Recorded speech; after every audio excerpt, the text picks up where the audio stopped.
Hi everybody, I'm Barb Steinberg. I am a parent coach for parents of tween and teen girls.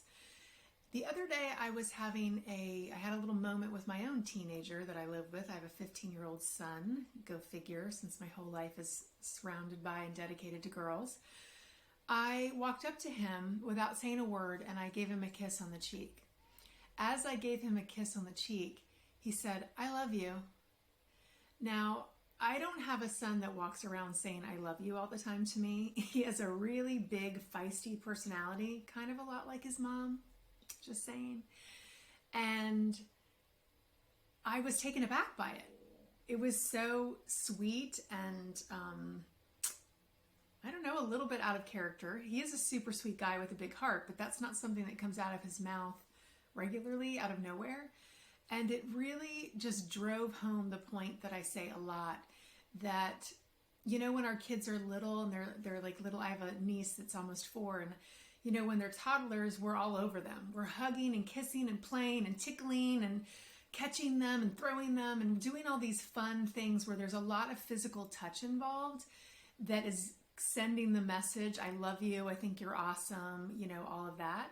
And that tends to, in many cases, diminish as they get older and become teenagers. And that makes sense, right? Because they're separating from us. So one of the ways they separate is, you know, they don't necessarily want to be kissed on the lips anymore. They don't really want to get hugs in front of their friends. Not always, but for most teens, not all of them. So sometimes I think physical touch can kind of go by the wayside. And so 2 things happened in that moment. One, there was that physical connection where I gave him a kiss on the cheek. And it sent a message, right? "I love you. I care about you. I think you're awesome.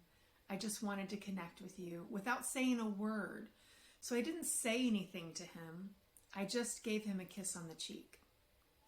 Through that very small act that just took 2 seconds, he got the message, and he got it so fast that he delivered a message back to me. "I love you."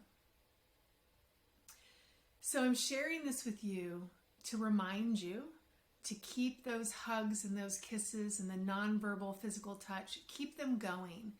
They need them, we need them, and it's a really easy, quick way to connect with them.